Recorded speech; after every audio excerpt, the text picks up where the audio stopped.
নমস্কার, কেমন আছো সবাই? আমি নমিতা। আমার একটা নতুন ব্লগে সবাইকে স্বাগতম। এখন সকাল 6টা মতন বাজে। এখন থেকে ব্লগটা শুরু করলাম। আশা করি তোমাদের খুব ভালো লাগবে। এখন আবার শুরু করলাম। মাঝে তো শীতের জন্য বন্ধ ছিল। এখন আবার একটু হাঁটাহাঁটি শুরু করে 5-7 মিনিট হাঁটি।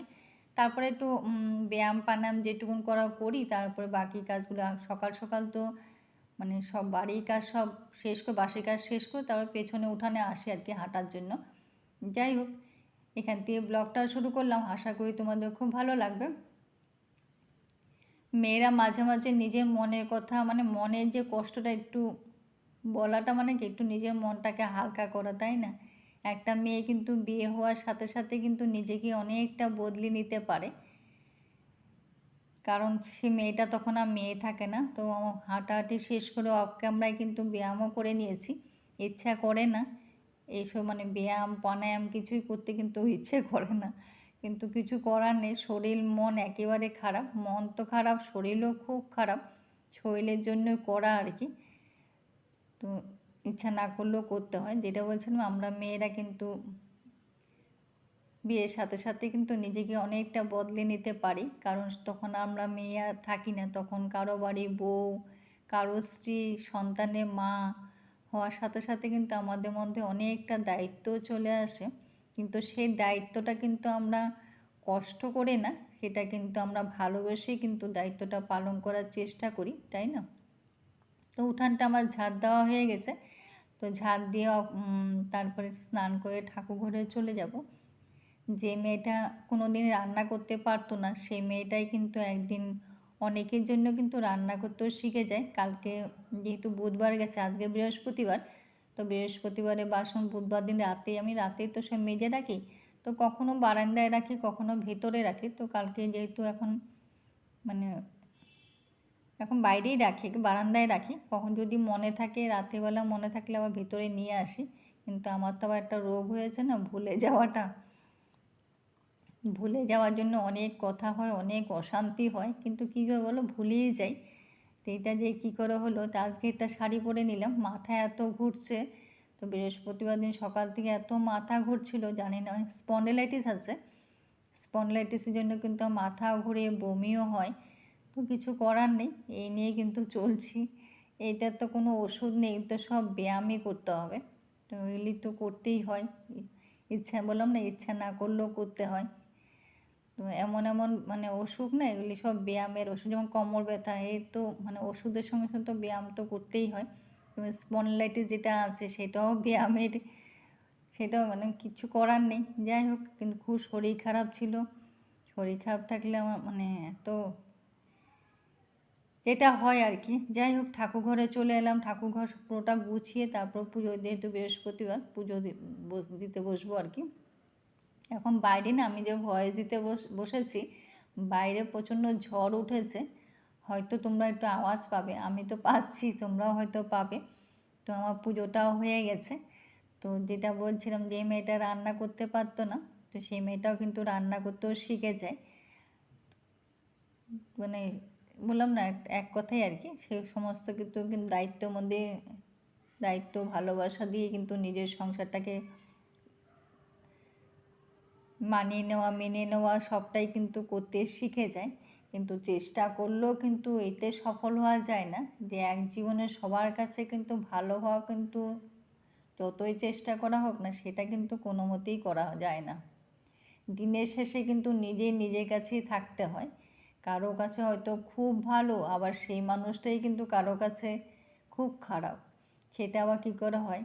এটা কিন্তু প্রশ্নটা কিন্তু হয়তো মনের মধ্যে, মানে বড় একটা প্রশ্ন মনে হতেই পারে, তাই না বলো? তো দেখো, পুজো টুজো শেষ করে একেবারে মানে অফ ক্যামেরা টিফিন করে বাগানে চলে এলাম। যেহেতু কলাটা, একটা কলা পেকেছে, তো পাশে ঘরে কাকিমা ওদিকে দেখা যায়, তো কাকিমা বললো কলা একটা পেকেছে, ওটা নাহলে পাখি খেয়ে নেবে। দেখো, একটা কলা পেকেছে, এদিকে মোচা হয়েছে, তো মোচাটাও কাটা হলো। তো আজকে বাগানে মানে মোচা কলা সব কাটা হয়েছে আর কি। আর এখানে একটা জিনিস, এত সুন্দর জিনিস দেখলাম, তো ভাবলাম আমার তো মানে ইউটিউব পরিবার তো এখন আমার পরিবারই, তো পরিবারের সাথে একটু দেখাই। এটা কখনো আমি দেখিনি। তো তোমরা কেউ দেখেছো কিনা আমি জানি না, কিন্তু আমি কখনো আমরা কেউই দেখিনি। তো এটা দেখে কিন্তু আমরা মানে বাড়ির মানে আমাদের পাশে ঘরে কাকিমারাও দেখেও কিন্তু অবাক যে এত ছোট গাছে মোচা, আর তার মানে গাছটা কোনো শক্তিও নেই, একে রোগা পাতলা গাছ, তার মধ্যে এত সুন্দর মোচা হয়েছে দেখে না বেশ ভালো লাগছে, কিন্তু অবাকও লাগছে যে এত ছোট গাছে মোচাটা ও কি মানে ধরে রাখতে পারবে জানি না, যে কি করে হয়েছে বা কি করে আর থাকবে বা কি করে সেটাও জানা নেই। দেখতে কিন্তু বেশ লাগছে না? যাই হোক, বাগানে দেখো টমেটো হয়েছে, টমেটোটা হয়েছে তো দেখিয়েছিলাম, আর একটা টমেটো পেকেছে, দেখতে বেশ লাগছে না? এটা দিয়ে আজকে মাছ রান্না করব। ওই জন্য ভাবলাম যদিও ঘরে টমেটো আছে, গাছ মানে যেহেতু পেকে গেছে এটা নিয়ে যাই, নিয়ে গিয়ে এটা দিয়ে আজকে রান্না করি। গাছের জিনিস দেখতে কিন্তু বেশ লাগে, যদিও যেগুলো কিনে আনে সেগুলো কিন্তু গাছেরই, কোনো না কোনো তো গাছে হয়ই, তো বিনা গাছের তো আর সবজি নয়। তাও নিজে বাগানে গাছ থেকে সেটি আর কি। হ্যাঁ, দিয়ে দেখো লাউ চোকলা, কেউ লোক চোকলা বলে, কেউ খোসা বলে, ওটাই ভাজি বসিয়ে দিয়েছি। তা আজকে মানে কালকেই লাউ এনেছিল, তো লাউটাও কেটেছি, আর চোকলাগুলো ভাজা আমার খুব ভালো লাগে জানো তো, একটু মানে পেঁয়াজ ছাড়াও ভালো লাগে, আবার পেঁয়াজ দিয়েও ভালো লাগে। যদিও পেঁয়াজ দিয়ে করেছি, পেঁয়াজ দিয়ে করলে বর খায়, আর কালো জিরা দিয়ে করলেও খেতে চায় না। তো কিন্তু আমার ছেলে আবার মানে কালো জিরা দিয়ে করলেও খায়, পেঁয়াজ দিয়েও করলেও খায়, ওইটা ভালোবাসে। আর এদিকে দেখো লাউটা বসিয়ে দিয়েছি। তো যেটা বলছিলাম, এক জীবনে কিন্তু সবার কাছে ভালো হওয়া যায় না, মানে কারো কাছে খুব ভালো, আবার কারো কাছে সেই মানুষটা খুব খারাপ। কারো গলা শুনলে কেউ বলবে কি মিষ্টি গলা, আবার সেই গলাটাই শুনলে বলবে বারে বারে কেমন মানে মানে কত বাজে গলা, তাই না বলো? একজনের চালচলন দেখে বলবে, হয়তো বলবে যে কি মডার্ন, আবার কেউ বলবে হয়তো বা বেপরোয়া, আবার কেউ বলবে খুব শান্ত স্বভাবে, আবার কেউ বলবে যে ভাজা মাছও তুলে খেতে পারে না। মানে এমনটাই হয় যে যেটা মানে ঘুরে পেয়েছে একটাই কথা, যে এক জীবনে সবার কাছে ভালো হওয়া যায় না, যতই চেষ্টা করা হোক না কেন, এটা কিন্তু সত্যি কথা। দিনের শেষে কিন্তু নিজের কাছেই থাকতে হয়, এটা কিন্তু সত্যি কথা। তো লাউটাও বসিয়ে দিয়েছে, দিয়ে মাথা মাছের মাথা ভাজা ছিল, মানে আগেই ভেজে রেখেছি অফ ক্যামেরায়, সেটাই লাউটা দিয়ে বসিয়ে দিয়েছে। আর এদিকে দেখো মাছের মশলাটাও কষানো হয়ে গেছে, মানে গাছের টমেটোটা দিয়েই কষিয়েছি, ওটা দিয়ে আজকে আমরা মাছ রান্নাটা করবো, ওটা দিয়ে মানে মাছটাই খাওয়া হবে আর কি। তো এখন কিন্তু ভয়েস দিচ্ছি না, বললাম না প্রচণ্ড ঝড় উঠেছে, তো ঝড়ের আওয়াজ হয়তো তোমরা পাবে, আমি কিন্তু পাচ্ছি। তো প্রচণ্ড ঝড় উঠেছে, তো হয়তো তোমরা একটু অসুবিধা হতে পারে, প্লিজ একটু মানিয়ে নিও।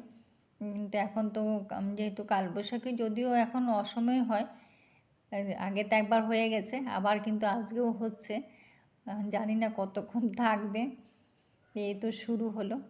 আর গাছে হয়তো মানে আগের ঝড়টাই মানে অর্ধেক আম পড়ে গেছে, আর কটা আম থাকবে আজকে ঝড়ে এটা ঈশ্বর জানে। যাই হোক, এদিকে লাউ রান্না মাছ রান্না আমার হয়ে গেছে।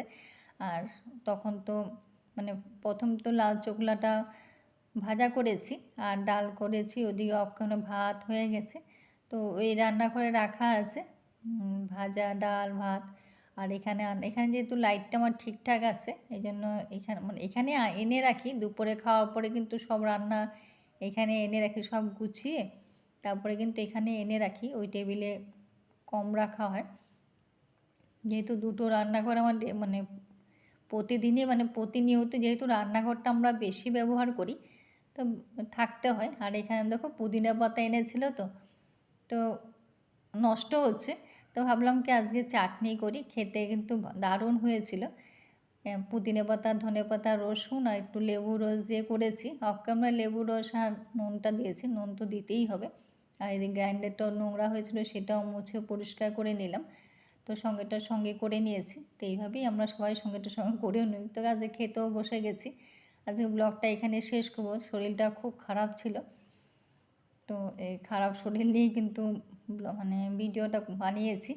যাই হোক, কেমন লাগলো কমেন্ট করো, সবাই ভালো থেকো সুস্থ থেকো। আমি যে খেতে বসেছিলাম তখনও কিন্তু মাথা ঘুরছিল, তো কিছু করার নেই। যাই হোক, তো বরকে জিজ্ঞেস করছিলাম যে কেমন খেলে, বরকে আজকে পুরো দেখায়নি, কেননা যেহেতু মানে হাফ মানে স্যান্ডো গেঞ্জি পরেছে, তো আবার ইউটিউব কি না কি বলে, যদি আবার কপিরাইট দিয়ে দেয়, ওই জন্য জানি না দেবে কি না। তো ওই জন্য দিলাম না আর কি। তো কিন্তু এই স্মৃতিগুলো রাখতে চাই, কিন্তু দিলাম না ভয়ে আর কি। তো জিজ্ঞেস করছিলাম, বললো ভালোই খেয়েছে, ভালো হয়েছিল। বাটাটা কিন্তু খুব মানে খেতে খুব ভালো হয়েছিল, ভাত দিয়ে খেতে ভালো লেগেছে। তো আজকে এখানে শেষ করলাম, সব ভালো।